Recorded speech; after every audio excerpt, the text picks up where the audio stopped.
Hello, everyone. In this talk, I share an in-person conversation with Bess on the topic of healing and the needle chart. The audio wasn't perfect, but I think you'll find many nuggets and gems of wisdom in this conversation. Bess and I, along with 13 other presenters from around the world, will be teaching at the upcoming Evolutionary Astrology Conference that begins next week, October 3rd through 6th. You can use the coupon code BESS10 to get 10% off of your enrollment. Check it out in the description below, and I hope you enjoy this insightful conversation. Will you just briefly introduce yourself and what your topic for this conference is? Sure. I am Bess.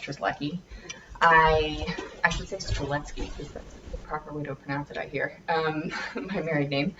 I am an astrologer of a few years. I'm rooted in shamanism over the last decade. I am an energetic practitioner as well, and I would say my into astrology was really through health. I had a grandmother who introduced it to me when I was younger, but I didn't really fully come into the field until an illness pushed me in that direction, and that has sort of sparked the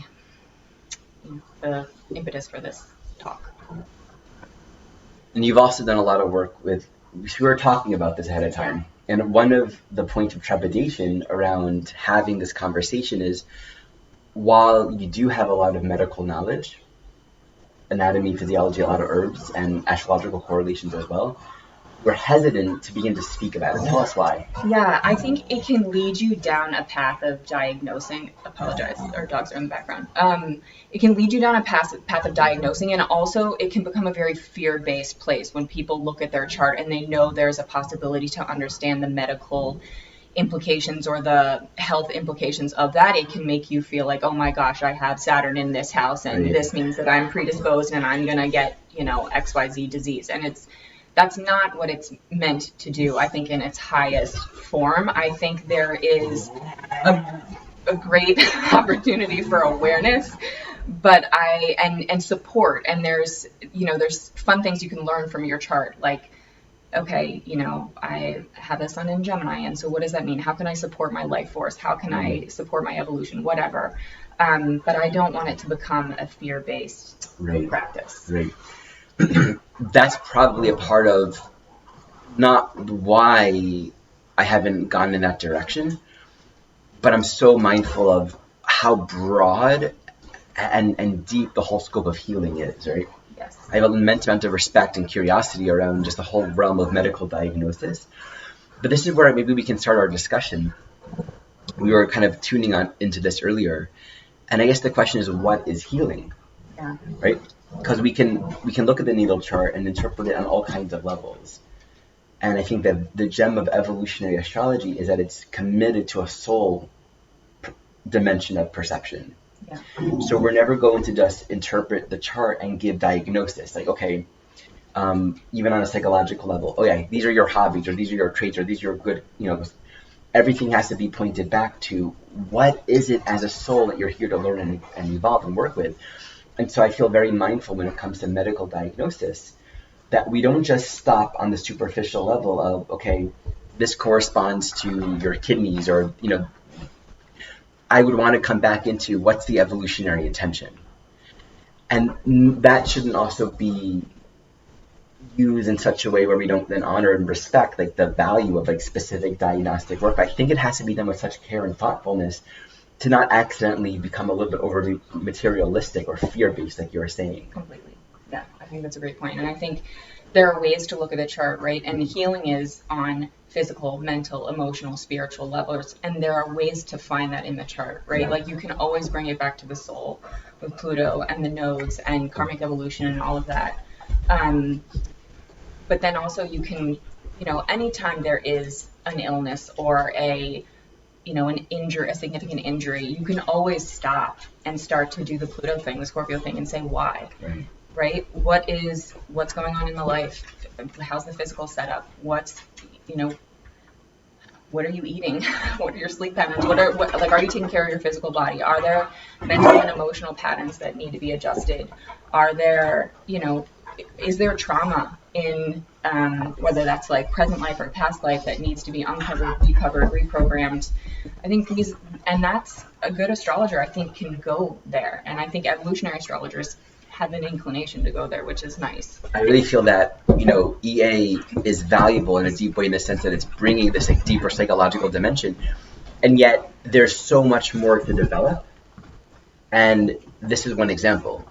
We need more people that are deeply steeped in the medical diagnostic realm, orienting towards an evolutionary perspective. I mean, I can see that also with, even mundane astrology. Every orientation of astrology can also be brought to this more evolutionary soul perspective. So we all have stories of both being sick, being unwell, and healing. And what makes it a good story is where these experiences weren't just, I had a paper cut and I put a Band-Aid on it, but where the sickness or the disease itself was a part of a greater evolutionary process that maybe we couldn't apprehend in the beginning. And this isn't to say that every single time there is an issue, we have to go towards like, what's the meaning? Because we have to also honor and respect that we are having this experience. And sometimes we just know what we know, and we have to tend to what we need to tend to and give a Band-Aid, I want to share a couple stories, and maybe you have some as well from your own journey. And this is, again, it's like I can go on the more diagnostic level, which I'm curious about, but what I'm about to share was an experience of sickness that was undoubtedly about my own evolution. So there's a time where I was at a Taoist temple in China, and I was just going to be there for a month, and maybe like just short of a month. Within the first week, and I was learning some of the practices, which is like really what I was there for. Within the first week, I got very sick. Mm-hmm. I had a dream that night where I was told, whenever, and I'm going to speak about this actually, this teaching that I received during my upcoming talk. My talk is going to be on Venus and tending to the inner garden of the soul, which is partly inspired by this thing that I received. Whenever you care for the beloved on the inside, she will always show up by your side. And I woke up from that, and I was both like, wow, that's so beautiful. Like a very pure, non-dual, like whenever you care for the beloved on the inside, she will always feel like life is always going to meet me on the outside as an extension of the inside, of the inner care. And that is a very Taurus second house statement. It's like so Taurus, right? Tending to the beloved on the inside. It's like so, and I have Venus in the second house, okay? I also have Pluto in the second house. So I woke up inspired, but also I felt like crap. I woke up feeling very sick, and I was sick for like the majority of my time there. It was only like the last 5 days that I was well enough, and the Shifu gave me permission to practice Qigong. So my entire time pretty much at the temple, which was like, took a lot to go there, was just being deeply sick.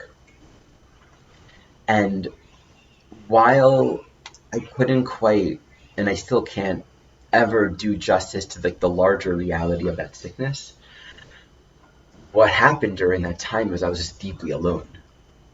I was without all internet connection, social media, not working, not generating purpose, right? Didn't know anyone there. And it wasn't a social experience, and I couldn't even practice. I was just a lot of time by myself and needing to anchor in a deeper place of self-love and self-respect. And the transit was transiting Jupiter on my natal Pluto. So again, I have Pluto in the second house. Venus is nearby. There's a lot in that Venus-Pluto intending to inner self-value, right? Self-value, self-esteem being a big part of my journey. And really just learning how to be with myself in a deeper way. So Jupiter, which is, think about this, like the planet of expansion and growth, right?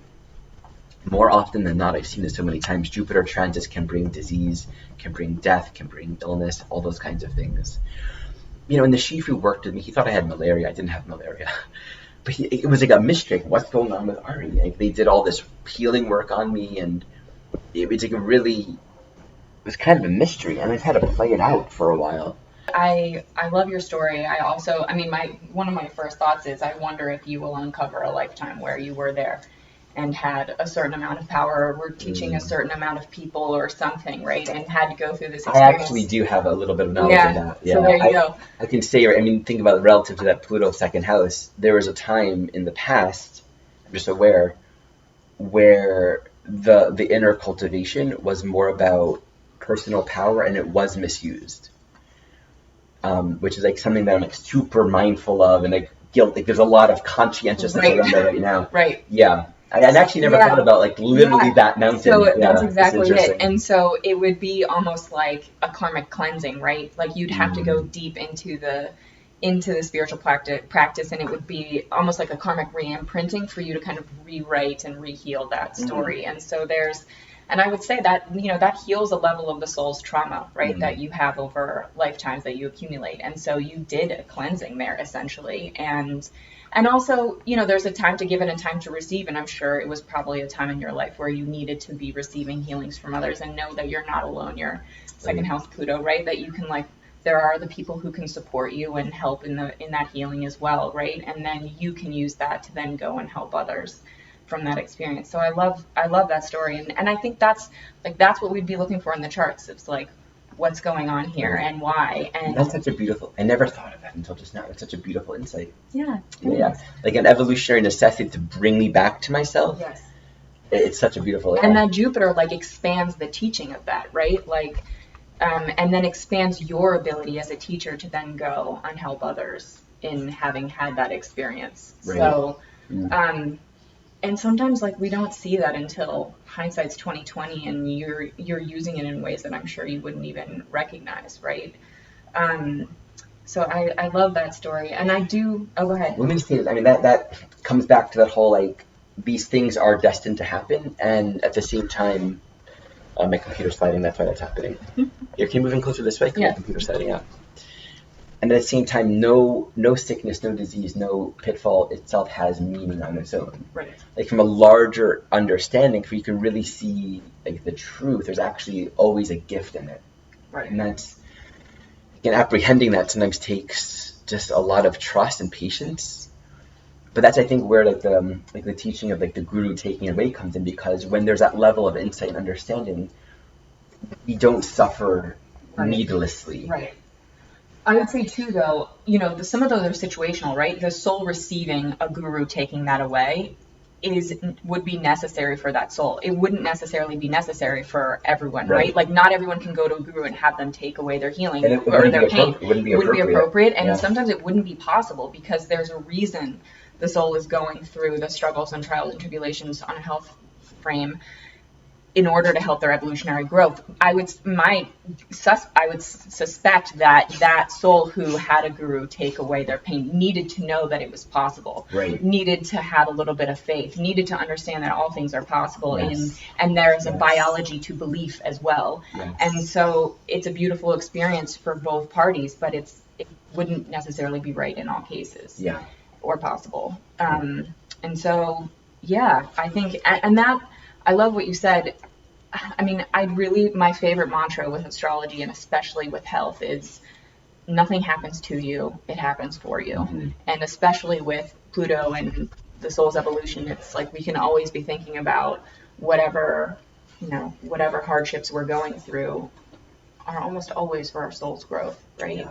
And that's inclusive of health crises as well. Yeah. Yeah. Yeah, I know you're going to be sharing during the talk this like pivotal that actually got you into astrology, Yeah. even more mundanely. Like, Yeah, I have a mundane one. There was a karmic implication as well, but I was, I grew up riding horses, training horses, selling horses. I wanted to be a professional horseback rider. I took a year off after high school to see if I wanted to go pro. And then at my last Saturn square, I broke my leg falling off a horse. And it was like one of those freak things. We were jumping big 5-foot jumps, and he was young and kind of rambunctious, and he was a tall horse. He was like 17 hands, and I emergency dismounted, landed on my feet, but rolled an ankle and broke a leg. Wow. And it was it was over the summer where I was supposed to, this puppy is so naughty. It was over the summer where I was, I'd made the decision I wasn't going to go to college, and then I had been sort of pushed in that direction, I went.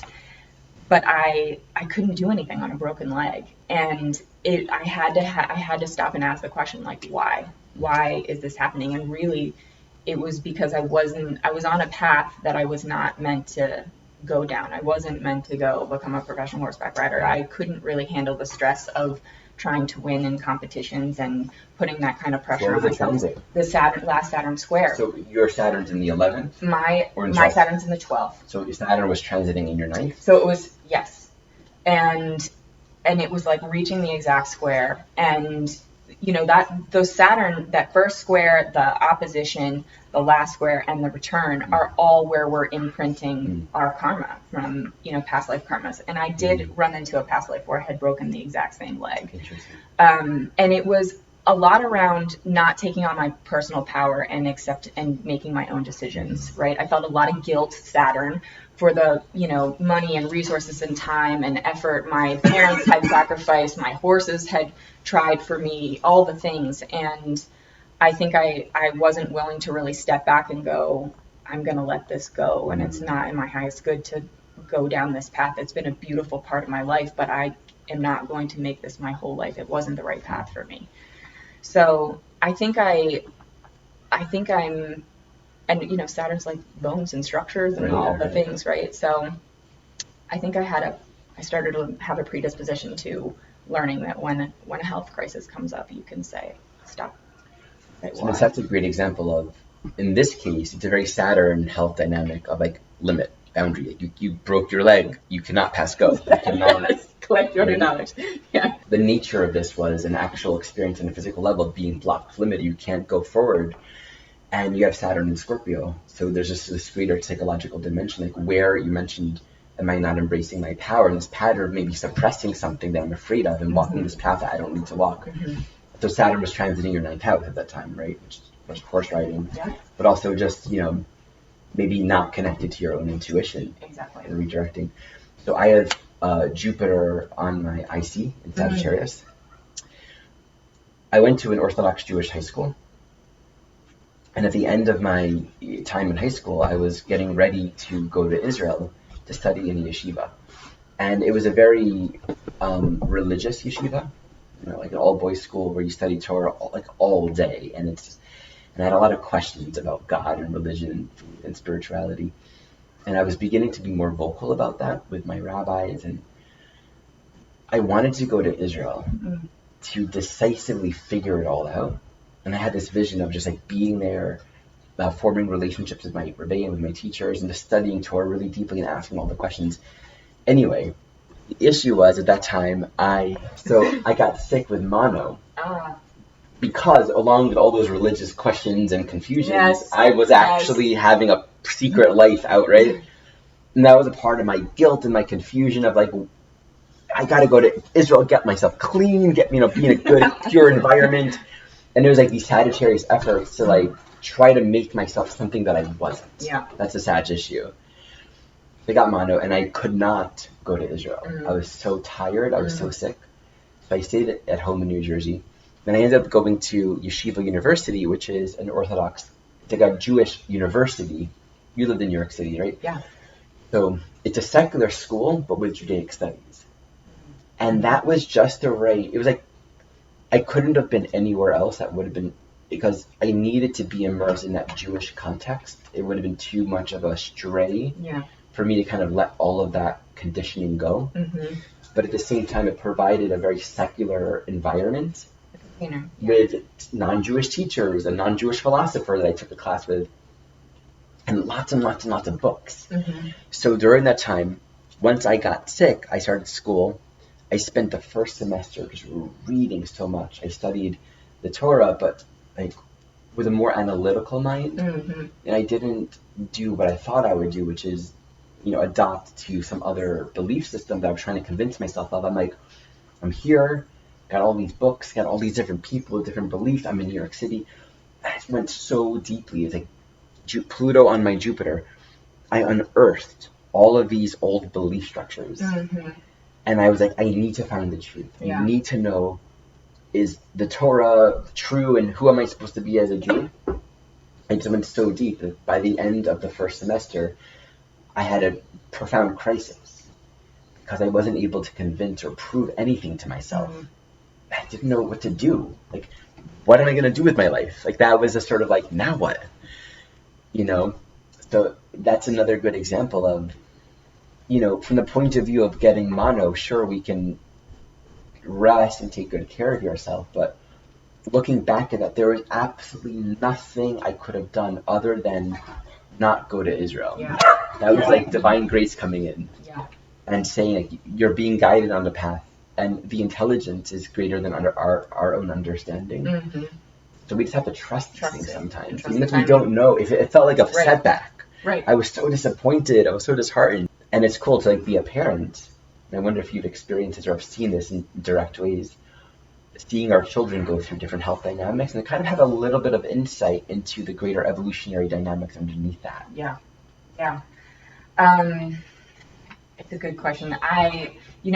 Jackson had a fall. Christian was holding him and he tripped and fell down the stairs, and we ended up in the hospital, and he was 2 months old, and we got helicoptered to CHOP in Philadelphia, and it was like really a nightmare. It was hard at the time to sort of try and look at his, I mean, I was in the hospital looking at his transits and trying to figure it out, but because he was so young, like a lot of the larger planets hadn't moved, right? And so you're looking at some of the more micro ones, and this is the thing about, there is a piece that if something's going to happen, it's going to happen. Yeah. And it actually felt like it was a greater learning for me. And it was more reflective of some of my Saturn transits, again, like handing over power where you shouldn't. And I think that was a real test for me. And it helped me later with my larger illness, because I knew something was wrong. Like, they were telling me his CAT scans were fine. Like there was no brain damage. There was no body illnesses, but I could feel that he was not nursing like he was supposed to, and the doctors were telling me, well, he has a headache now, and so he's not going to be. And I remember I called the shaman in England, and he was like, we could read the runes and know there was something wrong with the water. He wasn't getting enough fluids. And I went to the doctors and nurses and said, he's not getting enough fluids. And they said, well, we have a chart, and he's getting his ratio weight and all the things. And I'm like, there's something wrong with the fluids. And then, I kept telling them, something's wrong. There's something about, this really helped me learn about my own intuition. When a mother knows.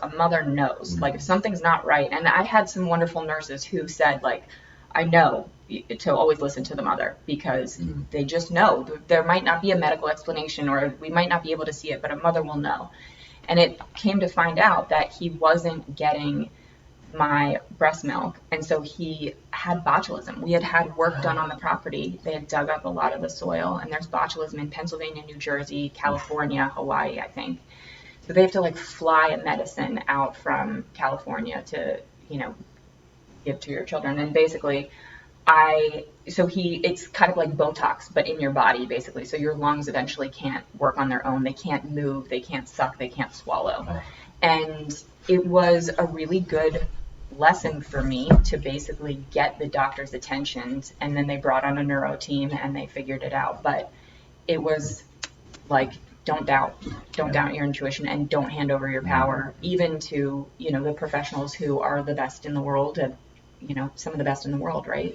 And they were wonderful, but it was, you cannot ignore your intuition. You speak to this piece. It's coming back to are certain things meant to happen, and there are certain things that are just going to happen. Yes. And there's this really mysterious threshold of,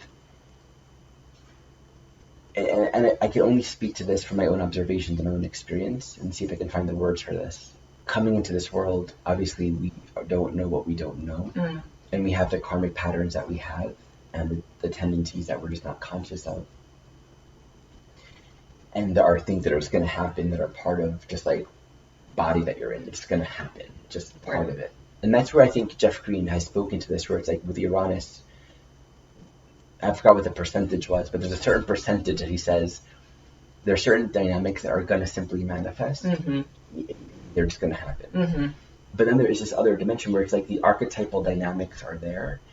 And they don't necessarily have to manifest in a physical way, but oftentimes it's the imprinting of patterns that have not been resolved. Once we become self-aware of the dynamics, there's this amazing pivot point where we actually get to change the trajectory. Mm-hmm. I think that's like where like the guru or the grace of the infinity can come in and appropriately change the direction of things. If you're conscious, you can work with it and manifest something different. The Course in Miracles, one of like the core teachings in the Course is a good learner will learn from other people's lessons. And so you don't have to recreate the crucifixion. Totally. It's just the idea like if we understand where our curriculum is, like where our healing, where our forgiveness is, like where our real soul work is, we can begin to sort of see the energetics, the signs of it showing up in our life and actually take it into heal and to find the work that we're here to do. Not necessarily play out this pattern of I need to recreate some kind of suffering for myself. And it's a tricky thing because in a lot of spiritual circles, there's an immense amount of confusion around you don't have to ever get, all that. Yeah. And it's like, in theory, yes. And I think that's a really powerful thing to appreciate. Mm-hmm. But in actuality, absolutely not. And it's like, we can't just apply that idea to people. It can be incredibly misleading. It's spiritual bypassing. Yeah. And it is dangerous. I agree. And so I think, again, to your point, like, go to the chart, find out what's happening, find out if it's karmic and sort of like is what it is, or find out where and how you can influence and how you can support physically, mentally, emotionally, spiritually. And I think what you said, like, everything's happening for me, such an essential perspective, because even if we don't understand the why, and just, when we talk about why, like, why is never like, oh, this is happening because you did this, and that, and you're like, the why is always going to be like a deeper level of intelligence. Yeah, a discovery. There's something unfolding that is actually for your benefit here. Totally. To actually appreciate, I may not understand it, but thus, if I don't understand it, I'm not going to hold on to my perceptions too strongly. Yeah. There's just so much beauty and power in that. Mm-hmm. Yeah, I do find with the health things, like if you have a very strong belief or you are rigid in one way of thinking, like you will be pushed to experience the other, absolutely. Right? And learn to appreciate, like if you're very non-medical and want to be perfectly organic and homeopathic and XYZ, like you'll be pushed into a hospital. Oh my God, like, absolutely. And if you are very like by the book, you believe everything every doctor ever tells you, you will be pushed into the more natural, you can't hold. And that's like a sign of like the immense compassion of light, because it's like actually teaching us that like there is no judgment here. Yes. Like we're actually more deserving than we realize. We don't realize it. We're holding these like puritanical visions, Totally. But actually underneath that is actually becoming more receptive to love. Yeah. Yes. Yeah. That's a really beautiful way of putting it. I think the healthiest way to look at it, unless you are deeply steeped in the medical and you are incredibly intuitive and you are a great diagnostician, like there are those people out there and that's great. For myself, I think it's a nice thing to work towards, but it's not where I would plant myself right now. I think I much more enjoy supporting people through looking at the chart and determining well-being and how to get there. And what may be causing on the physical, mental, emotional, spiritual levels based on what I'm seeing and then sort of the timing of those things. And, I know for myself, right, we were talking about this a little bit, my Uranus has been opposing my Saturn. My Saturn is retrograde in the 12th, conjunct my South Node in Scorpio. And I knew, some of my mentors and teachers were like, once that Uranus opposes your Saturn, Saturn rules the boundaries of consciousness, as we know, and it's going to blow the gates a little bit wide open, and it did with having the psychic stuff kick off, having dead people show up, departed loved ones show up in readings and take over, like experiencing transmediumship, all those things, and my container suffered, right? Like my body got sick, I got tired. I started inviting in all kinds of things that were not welcome, and I had to but knowing that was coming and knowing that I could bolster myself, it's when I could be really good on the self-care front, like. What are you eating? Are you getting enough sleep? Like, how are you managing your nervous system? Those are things that, like, instead of being it from a fear-based place, it's very much a, like, how can I support myself or my client through this, whatever's going on in the transits in the chart. And I find that's a much more empowering place to be than oh no, like, I'm going to suffer X, Y, and Z malady. Right? But I was remembering, people ask me often, when is this going to end? Or, and this can be health or it could be relationship, or am I ever going to find this, or am I ever going to feel better, am I going to, right? Or am I supposed to endure this, am I supposed to? and these are such precious questions, because when someone's asking a question like that, like, will I ever find the right kind of partner, or will I ever heal this insomnia, or will I ever, when that's emerging, obviously the answer is never, it's never useful necessarily to be like, yes, this was when it right, nor do I know. But to actually like bring back, there's a gem of self-reflection in the question itself, is a sort of defeatism and fatalism. Like, I'm vulnerable and susceptible to something that I can't control, and it's hurting me, but will it end at some point? When will I have paid my karmic debt? Yeah. And it's like, if a person can actually become self-aware of that vibrational reality, they can then begin to yield themselves to something that they maybe never really did, which is, what has this been teaching me? What has this health condition, how has it been a gift? How has not having had these fulfilled desires been a gift for me? Right. The moment we begin to respect our conditions, is the moment we can actually begin to receive insight and guidance. Yeah, I like the idea that these transits, and especially the outer planets or whatever, the ones that people are most wary of, it's like you're inviting them in. Like, you invite them in, they show up, they like aspect something, they start to kick something on, and instead of like panicking, you open the door, you invite them in, you have a cup of tea, you sit down with them, and you go, okay, what are we doing here? Like, what do I need to learn? What are you teaching me? What are the energies that are coming up? How can I work with this? And so you're right, like, it's never going to be an astrologer's job to say, like, at X date, this all goes away, right? It's like, well, let's look at what this is doing, and let's find out the why, and let's find out how you can work with it. And if you do the work, then chances are that, like, you'll be moving in this direction, and you will feel some release, or you'll be inviting in something else at at this time. Jeff Green, like, the only determinant for evolution is desire. And I love that and respect that so deeply. That's like the only thing that we have control over, the energy of desire. And desire here in this context, really speaking, it's like, I desire the truth. I desire only what is real. And I'm not going to let all of my other fears get in the way. So I know we got to go. Yeah, I think call them. Okay, then. Thank you so much for sharing this time with me. Thank you so much. So I'm putting in the description EA conference. Also, if you want to get in touch with Bess and work with her as well. Thank you for watching. Wait, you should show them Ani real quick. Look, where? This has been hanging on the back. Look. Oh, the whole time. Snoring.